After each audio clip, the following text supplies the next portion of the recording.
Dámy a pani, Speed včera navštívil Slovensko a poviem vám, že to bola veľká halus. Strašne som si pískal.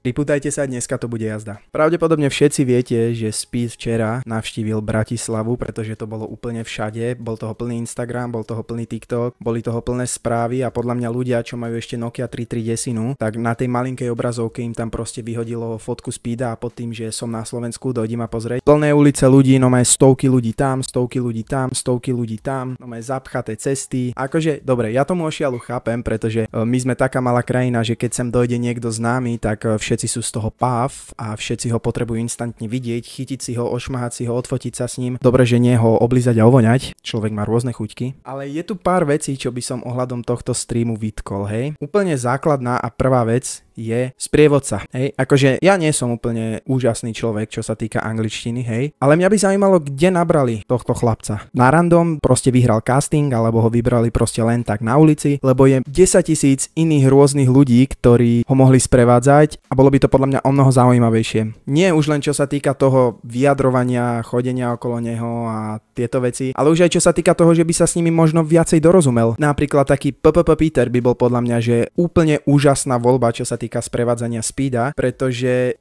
Peter je svojím spôsobom aj vtipný, dokázal by podľa mňa o mnoho viacej precítiť Speeda a o mnoho viacej by sa s ním dorozumel, pretože tento chlapec nejako ako keby úplne neodhadol ten vibe Speeda, hej.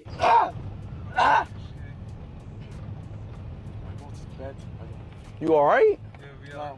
I need the bark. Can you help me with this? Kolujú rôzne videá na TikToku, ako napríklad toto. Tam niekto, kto má nejaké zdravotné problémy, viete sa opýtať? You have health something? What? You have health insurance? Yes. Yeah, ma. Yeah. Potom je tu ďalšie video, ako napríklad toto. This video, jak sa povie kapusta. A úplný highlight toho celého je toto video, kde je strašne pekne vidieť, ako Speed už nedával tohto sprievodcu. Actually good at snowboarding. What's different? Oh? Huh? Different? Different more? Like, yeah? Okay, to, že sa pýtal, ako sa povie po anglicky kapusta v strede streamu, hej. To, že si zdravotné problémy pomýlil s zdravotným poistením. To, že 80% jeho komunikácie bola Dad, yes, baby, yo. Tak to ani nekomentujem, hej. To, že prešlo 20 minút streamu a oni sedeli v aute a on sa opýta, no čo Speed, čo si myslíš o Slovensku? Jak sa ti tu páči? Pritom bol, že na jednej lokácii, hej, pritom bol zatiaľ iba na hrade, ale on už hneď potreboval vedieť, hej, že jak to funguje. Čo sa ale musím uznať je, že Speed vyskúšal pravdepodobne všetko, čo sa v Bratislave dá. Vyskúšal typické slovenské jedlo, ochutnal typický slovenský nápoj, vyskúšal wakeboarding, bol sa pozrieť na UFE, zarepoval si s Egom, čo není úplne asi niečo, čo si zapíše do denníka ako najlepší zážitok v jeho živote, ale tak aspoň ho naučil dobré Rejnou, Dobré Rejnou. Čiže dajme tomu, že asi to bolo úspešné. Berme to tak, že Ego tam bol iba ako zástupca, alebo ako druhá možnosť, pretože prvá možnosť bol Separ, lenže Separ v tom období bol myslím na zelenej vode, kde bolo hip hop žije, ale dobre, dajme tomu, hej, Ego si trošku pohonil svoje ego, hej, že proste repoval so Speedom, ale uvidíme, či mu to nejako pomôže, či sa aj ten chlapec už uvedomí, lebo aj ten, čo stvára v poslednej dobe, to akože dovidenia, k tomu sa nevyjadrujem. Právo sa proste naje brinzový halušiek, dá si pyrohy, napije sa kofolí, ide do výťahu a samozrejme, že sa v ňom zasekne. Ten telefonát s tou policiou, to bol že totálny úlet, to na tom som si že úplne pískol. To čavo proste Slovák, hej, a začne sa po anglicky vyprávať s týpkyňou, ktorá je na druhej strane telefónu a rozpráva s ním po slovensky. Opýta sa ho, koľko tam je ľudí a on jej začne 1, 2, 3, cameraman, there is a Speed, there is a 1, 2 and there is me. To mi nevychádza. A je úplne, že dobre. Že tak to je akože úplne silný úlet. Potom neviem, kde to bolo, v ktorej časti toho streamu Speed proste vychádzal z nejakej budovy a nejaký ultrasilný superfrajer si povedal, že bude veľmi dobrý nápad, keď po ňom hodí kameň, tak po ňom hodil kameň, samozrejme Speed sa po ňom rozbehol.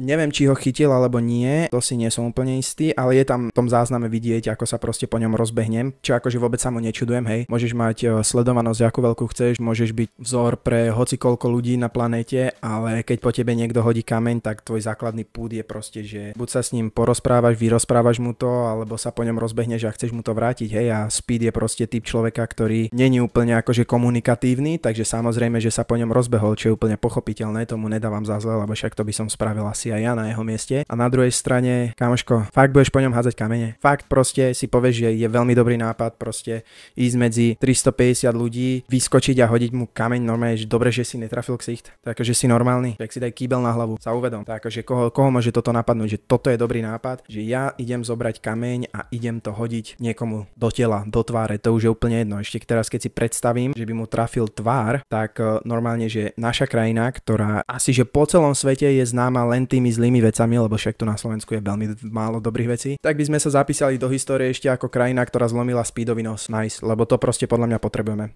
To je to jediné, čo nám chýba. Ale zase koniec koncov, keď dáme preč tieto zlé veci, ktoré sa stali, ktorých bolo dosť, tak ten stream prebiehal celkom v pohode, až na to, že ja neviem, či my na Slovensku vo všeobecnosti máme proste zlý signál, čo sa týka dát a podobne, ale celý ten stream lagoval, zasekávalo sa to, vypínalo sa to. Ja viem, že toto sa mu stalo aj v Estonsku, aj vo Fínsku a dokonca aj v Grécku, že mu vypadával internet, ale nie takýmto štýlom ako u nás, čo je akože veľmi zaujímavé. Ja osobne som sa zabavil na tom streame, hej, to si nebudeme klamať. Celkom som si pískal na niektorých veciach, hej, ale určite som si ho neužil tak, ako som si užil napríklad poľský stream, fínsky stream, Chorvátsko bolo zaujímavé a my sme boli takí, že asi sme mu ponúkli všetko, čo sa v Bratislave dá spraviť a môžeme brať pozitívne aspoň jednu vec a to je to, že na tento stream nezabudne, keďže to vlastne sám na konci streamu povedal. Neviem ale, či to je z tej dobrej stránky alebo z tej zlej stránky, osobne si myslím, že to je z tej zlej stránky, lebo zaseknúť sa vo výťahe, byť napadnutý kameňom, vypadával ti stream hore dole, mať vedľa seba tlmočníka, z ktorého už aj ty začínaš mať nervy, lebo ti nerozumie a keď na teba začne vyprávať, tak je to, ako keby na teba začal nemý vyprávať. Mohli sme si proste spraviť úplne krásnu reklamu na našu malebnú krajinku, na naše malebné hlavné mestečko a my sme proste nevyužili potenciál, nevyužili sme tú situáciu dostatočne a zase sa raz ukázalo, aké je Slovensko nádherná krajina. Napíš mi do komentárov, či si videl Speeda. Pokiaľ sa náhodou toto video dostane k sprievodcovi, ktorý sprevádzal Speeda, tak